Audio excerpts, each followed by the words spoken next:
It's Psalm 1. I thought over coming Sundays we'll just look at some choice psalms to look at. See, we won't just go 1, 2, 3, 4 and so forth. We'll just jump about and look at some ones. Perhaps if you've got a favourite psalm, please don't say Psalm 119. Please don't say Psalm 170. But if you've got a favourite psalm, perhaps you'd want to have a little view of that from the preaching from the front here. I don't mean you preach it, but if you wanted to have a look at that, or that be looked at, we could do that. Psalm 1 then is the first one we're going to look at. If you could come forward now.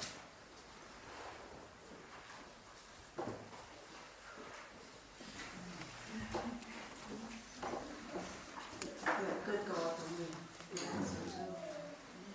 even when things seem tough, we know He's always there with us, and that's the real comfort and strength. Psalm 1. Blessed is the man who walks not in the counsel of the ungodly, nor stands in the path of sinners, nor sits in the seat of the scornful. But his delight is in the law of the Lord, and in his law he meditates day and night. He shall be like a tree planted by the rivers of water, that brings forth its fruit in its season, whose leaf also shall not wither, and whatever he does shall prosper. The ungodly are not so, but are like the chaff which the wind drives away. Therefore the ungodly shall not stand in the judgment, nor sinners in the congregation of the righteous. For the Lord knows the way of the righteous, but the way of the ungodly shall perish.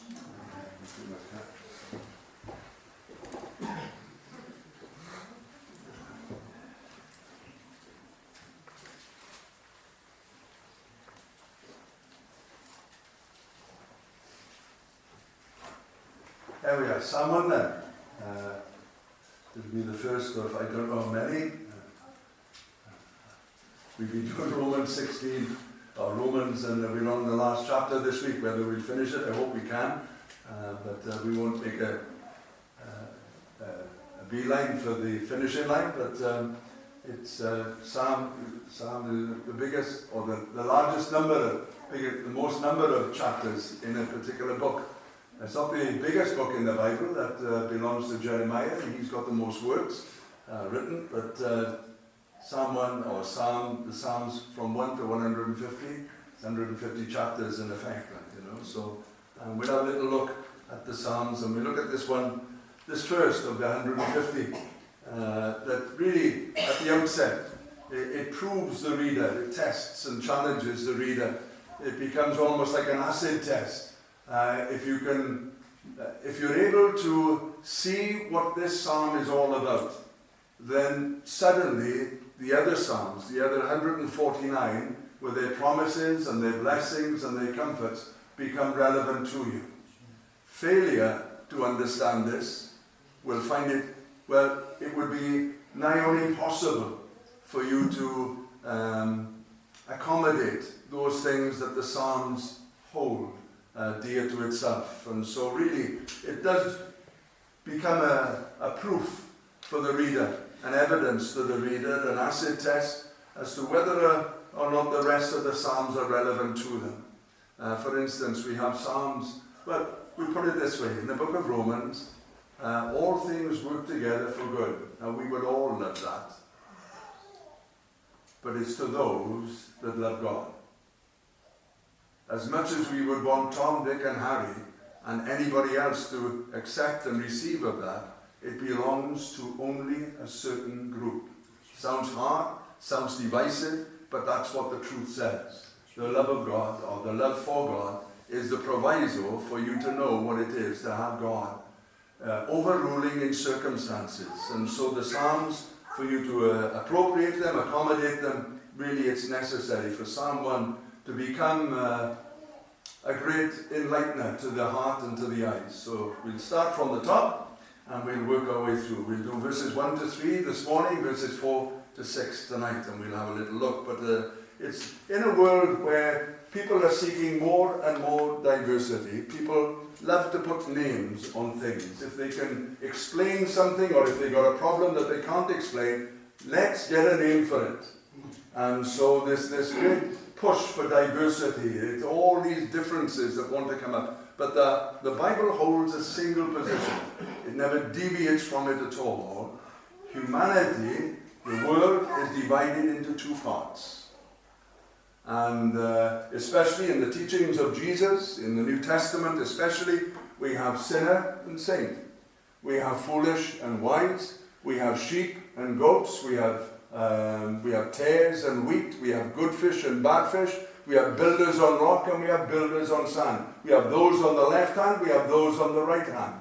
It's always divided into twos. And so we find with this psalm, it divides the people into two. It holds that position, refuses to deviate from it. And so we, in this psalm, talk about those who are godly, verses 1 to 3, and verses 4 to 6, those that are ungodly.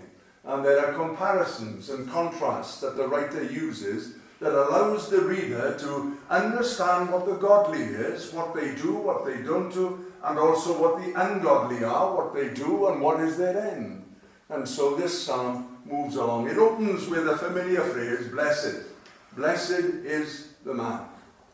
If we turn to our paraphrases, some of you will have different paraphrases and translations either here or at home. Generally, the paraphrase versions will always translate it as happy. Now, the problem with happy is that whilst it's a word that we can fit into this because we don't know the history of the word, we don't know where the word originally comes from, that happy means what it says. And so we find that so very often it's translated as happy, but it's derived from a word, hap, H-A-P, which means to chance upon, or is subject to circumstance. And so when the writer here says blessed, really happy doesn't fit in. Because happiness, in the worldly sense, is subject to circumstance. Exactly what Kath said at the end, just before the reading there, about the way that circumstances can be bad, but we still know that God is with us. We can still know the embrace and encouragement that he brings to us. And so happiness is one that you'll hear me quote. The whole psalm is about the pursuit of happiness. How can we be happy? Whether it's the youngest here, whether it's the oldest here, whether it's the person that feels the most unwell, how can we be happy? And so he uses this word, blessed. Really, I suppose in the modern word today that would fit it would be satisfaction. But that hasn't got a zing to it, has it? It hasn't got a buzz to it. It hasn't got a fizz to it. You could say satisfaction with a fizz. Because happiness doesn't just mean, it affects your face, it affects your eyes, it affects your heart, it affects your health. It affects so many things, happiness. And so when we read of this term here, blessed, we can use the name happy, but it means more than that. It's deeper than that. It's richer than that. It has far more affecting powers upon the individual concerned. So blessed is the man. Now the problem is, in our English Bibles, is somebody from criticizing the English Bible, isn't it? Or the paraphrase Bibles. But the trouble is, we've got it in the singular. Blessed. But the trouble is, in the original, it's in the plural. So it's not blessed, it's a bigger word, it's blessednesses. It almost sounds like something from Loch Ness, doesn't it? But there we are. But blessednesses. It's in the plural, it's not singular at all. As well as that, it's not just a statement, it's an exclamation. Because in the original it would have had this, oh, the blessednesses. And so when we read the Amplified Bible, the Amplified tries to take this on board by using the view of someone looking on. And this is the phrase that the Amplified Bible uses, much to be envied is the man. See, looking on. Oh, the blessednesses, much to be envied, says the Amplified Bible. When you read the Gospel of John, you can read it all day with the Amplified, just one chapter. He that believes, he that trusts, he that holds on, he that is steadfast. Got all these different phrases and words for the word belief. Like. Well, there it's got a nice little phrase, much to be envied. Oh, the blessednesses. And as well as that, it makes it a very general statement. The man. Very general statement. When we talk about man here, or when we talk about him or his or whatever more, it's in the non-gender tense. So it can be man or woman. So although I'm saying man, it can be any one of us. Any one of us can apply into this. And so we find that it's all the blessed messes. And then you think, the man. Well, what man? Well, the original is very emphatic. It says, that man. It points the finger. Remember when David came to Samuel on that occasion, and David said, well, the man that's done this, Samuel, I'll get him, I'll sort him out, I'll get this from him. And Samuel turned to him and said, but you're that man. Now that's in a condemnationary type of attitude. Here it's not. It's emphatic, it's an exclamation, it's in the plural, all the blessednesses of that man. And so, well, why is he blessed? Well, what does he do? What doesn't he do? What is he like? And it asks those questions in the psalm. Morning, night. As soon as he left my lips, I thought, he's going to say, no, but he never said that. There we are. Welcome anyhow, Nigel. Good to see you. Good to see you. Why should it be so? Why should he be blessed? What does he do? What doesn't he do? What is he like?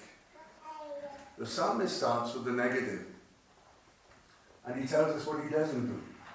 All the blessednesses of that man that does not walk in the counsel of the ungodly. To walk means to live.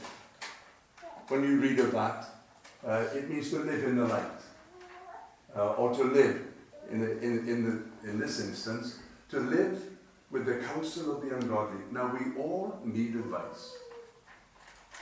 There are times when we won't take telling, but we all need advice.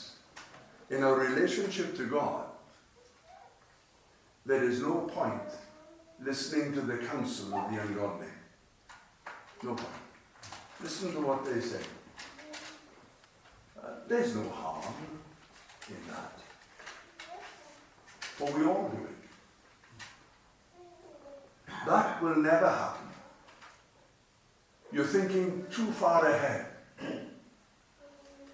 And we have phrases that we can have from ungodly advice that can take our attention, that can catch our ear. Now, the godly man does not listen to the advice of the ungodly in relation to his relationship with God or her relationship with God. He puts it aside.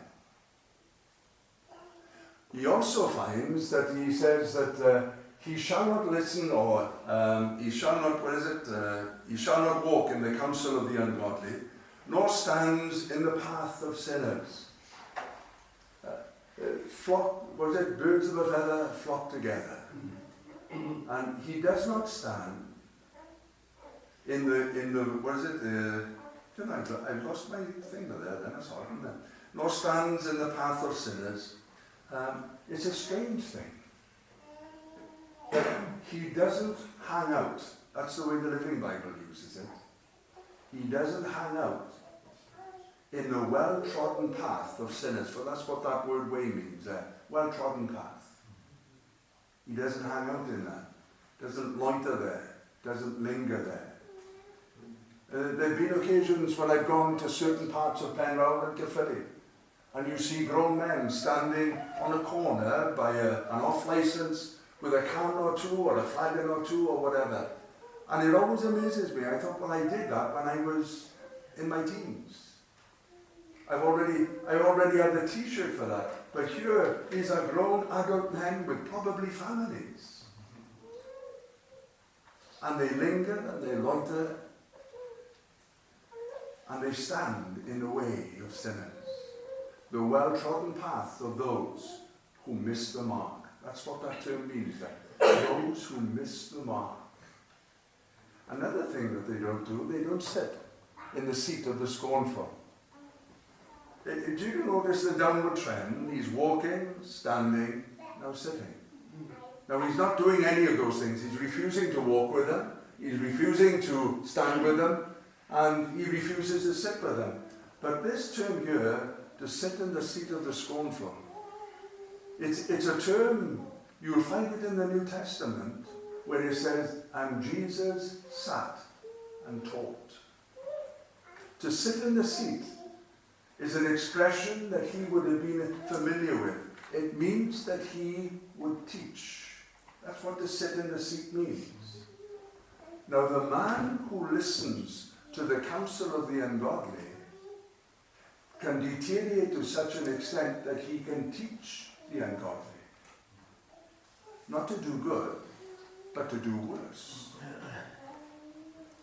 And so we see this downward trend. Oh, the blessednesses of that man that is able to say no. Now there's a great rebellion against what they call Victorian values, and to be honest with you, I agree with a great percentage of some of the things. It's too constraining, too restraining. But there are some Victorian values that we need to be holding to.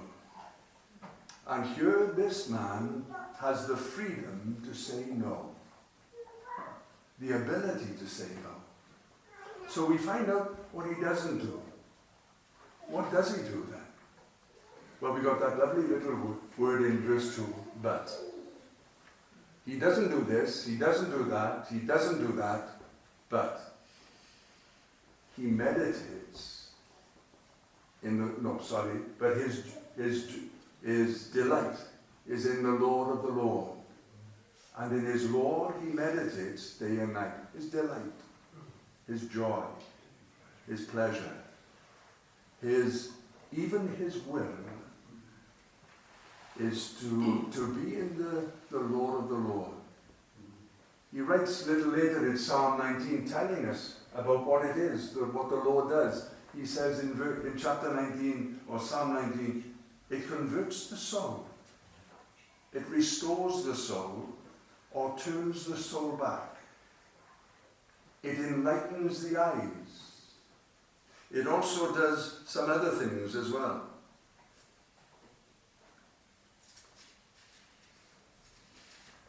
It rejoices the heart. It enlightens the eye. He meditates upon these things, and it makes wise the simple. The Lord has quite a telling effect. Notice that he says his delight is in the law of God, not under the law, but in the law. He's not condemned. He's free. He is free to say no, and he's free to say yes to whatever is put before him. And so he rejoices in the Lord of God. He meditates upon it. When it says he meditates, immediately with us in the West we think, oh, we don't want to get too involved with that. But to meditate is a biblical term. It means to ponder and to linger. So he does ponder and linger, but not with the sinner that stands in the way. But he ponders and lingers, meditates upon the Lord of the Lord. When it says he meditates, he ponders and speaks to himself. That's an unusual thing, isn't it? To speak to himself. I know when I've spoken with Neil, Neil has said over recent years his way of reading the Bible has changed, whereas before he would go through maybe chapter after chapter. Now he tries to slow it down a little bit and allow just to think upon whatever verse that his eyes has been gazing at. He chews over it, ponders it, asks questions about it. That's what it means by meditate. And he comes out with some of his studies that he's done. I've sat there sometimes and think, well, I've never seen that before. Well, why? Because I've read the chapter, the next chapter, and the next chapter. That has its place. But I've not chewed the cud, so to speak. I've not chewed it over. I've not even seen it. Because we're rushing through. If we're reading McShane's Bible readings, you've got a set pattern that you've got to follow to if you want to read your Bible in a year. There are times just to slow down, to meditate, to think and to see these things through. Oh, the blessednesses of that man that is able to say no, but his delight is in the Lord of the Lord, and in his law he meditates day and night. We find out what he doesn't do, and we've now found out what he does do. But what is he like? That's what I want to know. What is he like? He shall be like a tree planted by the rivers of water. He is not a wild tree. He is a tree that is first chosen, nurtured, then planted. And here we have, we've had at the outset, the blessednesses. Here we have rivers. Rivers of grace. Rivers of mercy. Rivers of love. Rivers of righteousness. Rivers of holiness. Rivers of glory. Rivers of power. That is able to sustain and feed. And, it says a lovely little verse in the book of Psalms. The trees of the Lord are full of sap. The trees of the Lord are full of sap. And so we find concerning this man that what is he like? He's like a tree planted by the rivers of water that bears fruit in his season, whose leaf does not wither, and whatever he does shall prosper. That's what he like. When he says, whatever he does shall prosper, we immediately think, especially in this modern age, that it'll fill your pocket with a few extra book covers, or it'll make a better house. It could well do that. If you get converted and you're a heavy drinker, then the money that has gone to the booze now suddenly goes elsewhere. And we've come across individuals who are either gamblers or boozers, and when they've converted, one of the first things that have seen a telling effect is the family. The family sees money that is not seen for a long, long time. And so tables can be filled, plates can actually be laid upon with food, cups can be filled with tea or coffee. And so we find with this, yes, it does mean prosperity to a degree, but the better way of looking at it, it adds value. Whatever he does is worthwhile. Now we come across Christians with their idiosyncrasies, they've got their weaknesses, they've got their faults, they've got the things that you don't like. Nita and Carlin's dad, Jack, is a perfect example. I remember when I first saw Jack, I thought, why does he keep staring at me? I was convinced that he didn't like me. And this went on, not just for a few weeks. I was convinced, me and Julie told me, why does he stare at us like that? Then we had his idiosyncrasies, call that if you want idiosyncrasy. But here is a man that was converted when he was but a boy. And when he got involved in church life there, he became a Sunday school teacher. And then from a Sunday school teacher, I imagine that he probably at some point became a Sunday school superintendent.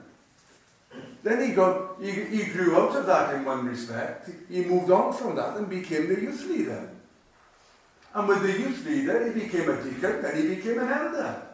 Once he's an elder, he takes on the post. He can no longer be a youth leader. He can no perhaps have the patience now of dealing with youngsters, but he can turn to the older ones and have a senior citizens group.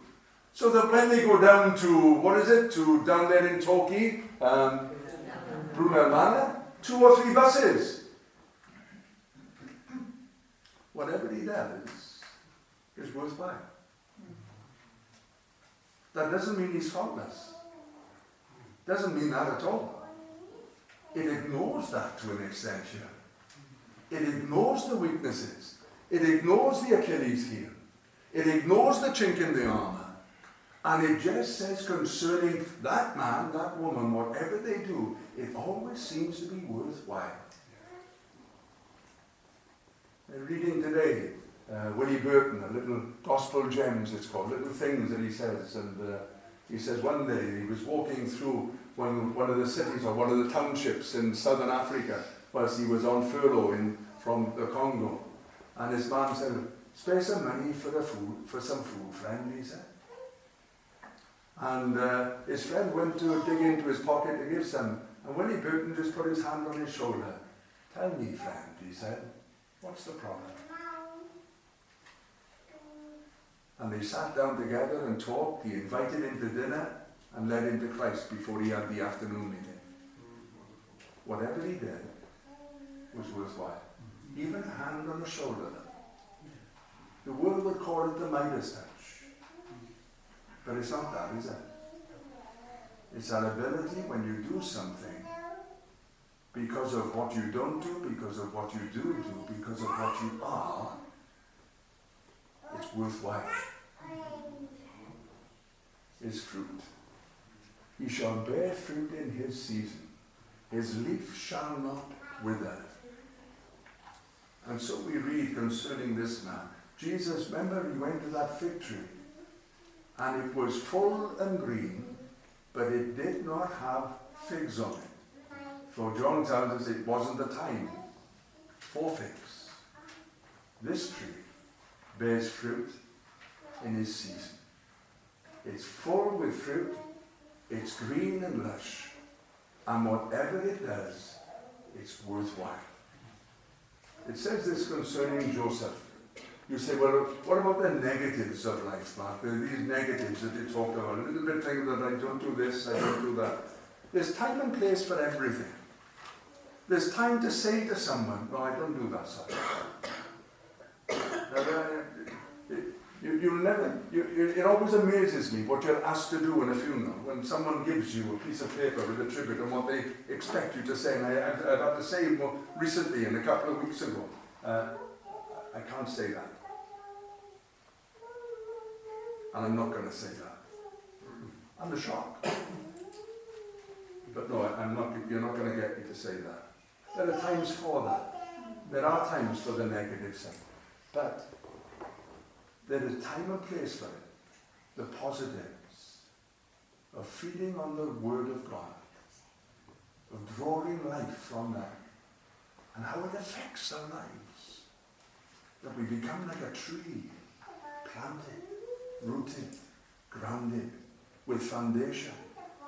Some of the trees that the Christian is likened to, the great oak tree, the cedar tree, the palm tree, where they can even grow in the deserts, and its roots are so deep, going deeper than what it is going high, so that when the desert storms blow, it can almost touch the ground, but then come back up again. The trees of the Lord are full of sap. They're full of sap. Yes, they are, Anna.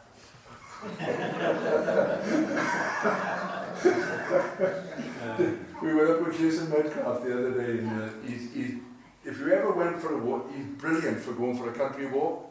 He can identify every bird call, and I mean every bird call. He's played it over the years, he's got an app on his phone, and I said, oh, play this one and play that one. And he'll try to tell you what it sounds like.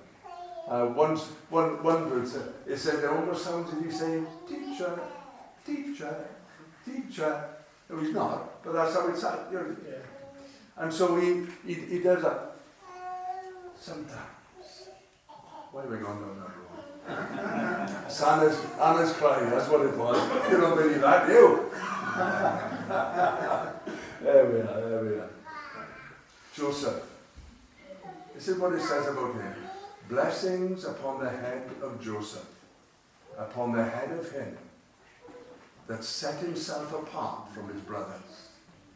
Now that didn't mean he didn't love them, because we know he wept over them when he saw them. But he set himself apart, he separated himself from his brothers, that the blessing of God would fall upon him. This is the astonishing thing. We talk of Abraham and the blessing on him, the blessing on Isaac and the blessing on him, the blessing of Jacob and the blessing on him. This is what Jacob said to Joseph. The blessings of my forefathers, my progenitors, the blessings of my forefathers are not as big as the blessings that rest upon you. We don't have to live in the past. We can have our own testimony where the blessings of God can be rich upon our hearts. And these verses that we've looked at tells us about the godly. Tonight we'll read and compare with the ungodly to see what they've got to say, what they do, what happens to them. But may God help us in regard to that. But please feel